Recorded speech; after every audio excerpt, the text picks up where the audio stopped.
Halo semuanya, nama saya Desi Krisyanti. Hari ini saya akan membahas mengenai pelatihan kerja. Nah, pelatihan kerja ini diatur di mana? Pelatihan kerja diatur menurut Undang-Undang Nomor 13 Tahun 2003. Nah, lebih lanjutnya itu kalau untuk pengertian itu ada di pasal 1 angka 11 yaitu pemagangan. Pemagangan adalah bagian dari sistem pelatihan kerja yang diselenggarakan secara terpadu antara pelatihan di lembaga pelatihan dengan bekerja secara langsung di bawah bimbingan dan pengawasan instruktur atau pekerja atau buruh yang lebih berpengalaman dalam proses produksi barang dan atau jasa di perusahaan dalam rangka menguasai keterampilan atau keahlian tertentu. Nah, untuk lebih lanjut ini, pelatihan kerja itu diatur dalam pasal 9 sampai pasal 30 Undang-Undang Nomor 13 Tahun 2003. Ini merupakan undang-undang payung atau undang-undang di atasnya, di mana di bawah undang-undang payung ini biasanya ada peraturan-peraturan yang mengatur lebih lanjut seperti peraturan menteri dan lain sebagainya. Nah, kita akan mengupas beberapa topiknya hari ini ya.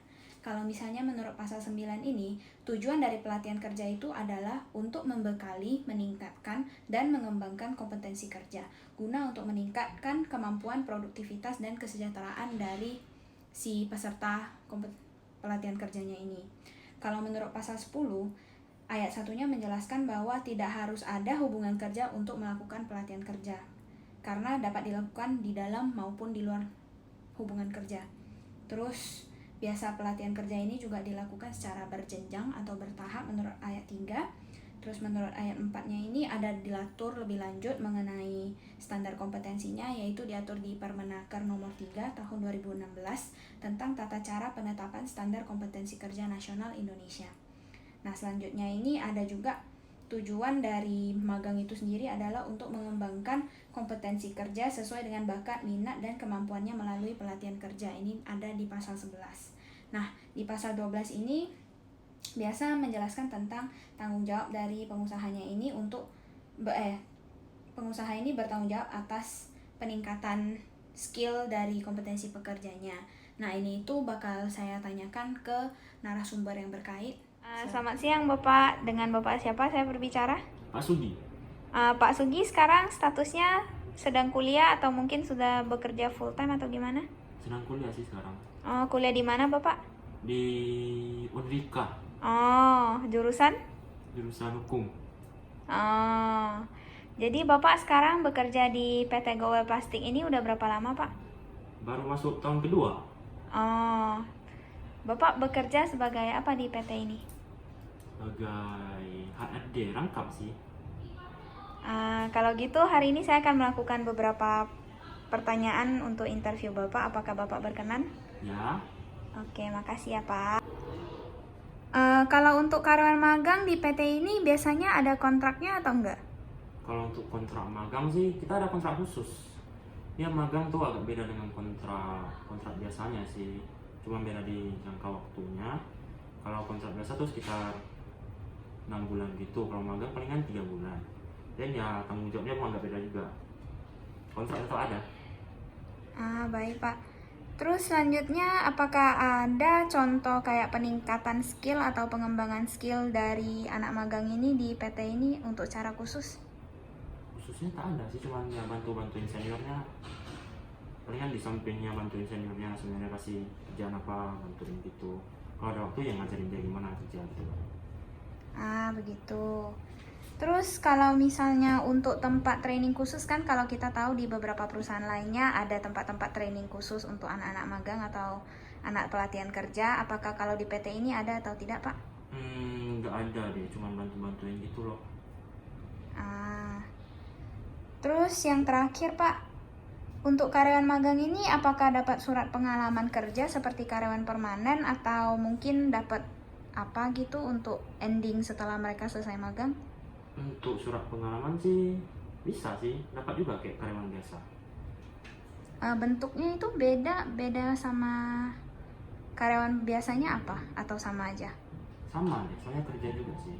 Kalau misalnya untuk anak magang itu dapatnya surat pengalaman kerja atau gimana? Surat pengalaman ya ada sih, tapi dalam bentuk sertifikat gitu. Nanti dari pihak sekolah bisa kasih kayak formatnya gitu. Jadi kita cuma sign sama stamp dari PT nanti. Oke, makasih Pak. Terus Pak, kalau boleh tahu untuk gaji anak magang ini kan biasa berbentuk uang saku ya. Itu uang sakunya biasa per bulan atau gimana kalau untuk di PT ini? Kalau magang sih per bulan juga sama sekalian dengan karyawan-karyawan biasa, cuman ya gajinya sih lebih sedikit dibanding dengan karyawan sini. Oke, baik Pak. Terus kan biasa ada nggak kendala yang didapatkan pada saat menerima anak magang? Mungkin kayak kendala dengan anak magangnya atau kendala dengan instansi terkait kayak sekolah atau kuliahannya gitu. Kendalanya ya, sejauh ini sih belum ada sih, oke-oke aja sih. Oke, makasih Pak. Terus untuk pertanyaan terakhir ini ada tentang COVID-19 ya. Kan akhir-akhir ini kita sedang ada masalah serius mengenai pandemi COVID-19. Nah, di sini tuh biasanya pasti ada kan beberapa instansi terkait yang menarik program magang dari siswanya ataupun mahasiswanya. Nah, itu gimana kalau dari PT-nya? Apakah ada terjadi kasus seperti itu di PT ini atau mungkin anak magangnya juga masih dibiarin magang? Kemarin sempat ada sih satu anak magang di sini pas lagi magang tuh, dan ya ada pandemi ini kan, dan dari pihak sekolah minta kita untuk membebaskan untuk tidak kasih kerja lah ke anak magangnya, jadi dia balik, jadi anak magangnya itu nggak kerja lagi. Jadi ya dari pihak kita pun nggak bisa gimana ya, kerja sama aja sih dengan pihak sekolah. Jadi ya kerja jangka waktunya anak magang tuh ya jadi agak pendek, potong gitu, yang seharusnya setengah tahun jadi 3 bulan, atau seharusnya 3 bulan jadi 2 bulan atau kurang gitu. Oke, makasih ya Pak atas infonya. Nah, setelah mendengar dari apa yang kita dapatkan dari narasumber kita tadi, saya ucapkan terima kasih dulu kepada Bapak narasumber. Selanjutnya ini kita bakal tahu bahwa menurut pasal 12 setiap pekerja atau buruh ini memiliki kesempatan yang sama pada umumnya. Nah, terus di sini pasal 13 juga mengatur mengenai pelatihan kerja lebih lanjut, kayak pelatihan kerja diselenggarakan dapat secara swasta ataupun negeri. Terus kalau untuk tempatnya itu bisa secara khusus ataupun langsung di perusahaan itu. Biasanya kalau misalnya pemerintah ya berarti lembaga pemerintah, kalau lembaga swasta itu bisa lembaga pelatihan kerja khusus, ada juga PT, perusahaan, CV, dan lain sebagainya. Nah, menurut pasal 14 ini lembaga pelatihan kerja swasta itu berbentuk badan hukum Indonesia atau perorangan sesuai dengan undang-undang seperti PT, CV, usaha dagang, koperasi, dan lain sebagainya. Terus biasa pelatihan kerja ini wajib memperoleh izin dan mendaftar ke instansi yang bertanggung jawab menurut pasal 14.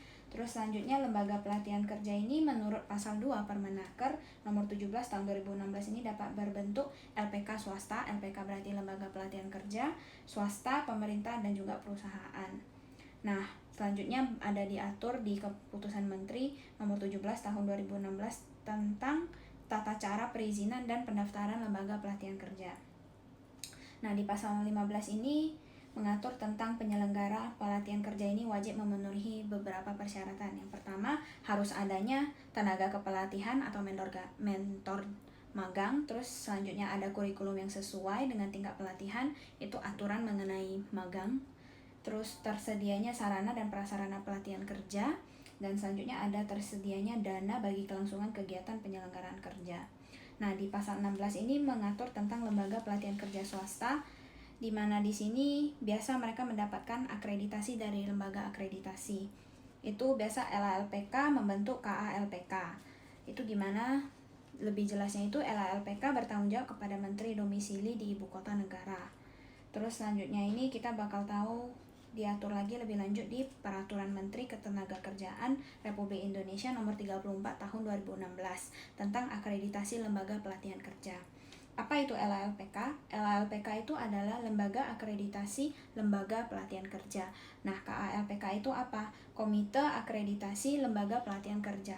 KALPK itu biasa untuk melaksanakan akreditasi domisili di ibu kotanya, domisilinya di ibu kota provinsi. Kalau LALPK itu biasa di ibu kota.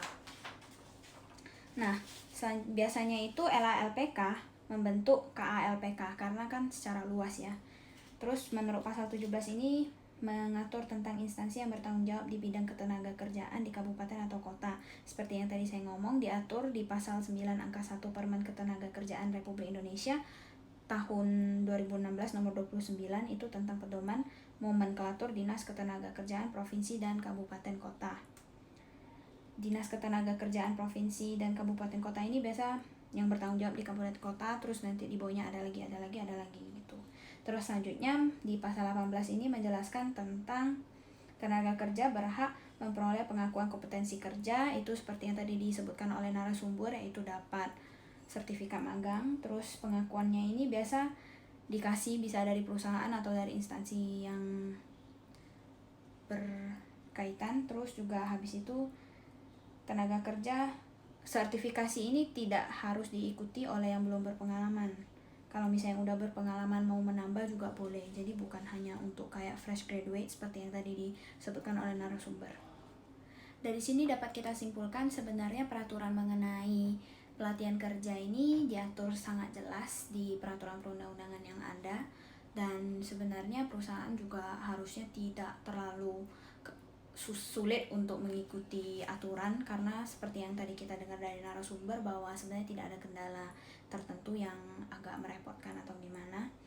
Nah, di sini kita dapat simpulkan sebenarnya asalkan kita memahami apa itu dasar-dasar hukumnya, sebenarnya untuk mengikuti tata cara pelatihan kerja ini sebenarnya cukup mudah. Nah, sekian dari saya. Apabila terdapat kesalahan bertutur kata, kesalahan informasi, atau mungkin salah informasi, saya ucapkan minta maaf dulu, dan terima kasih sudah mendengar.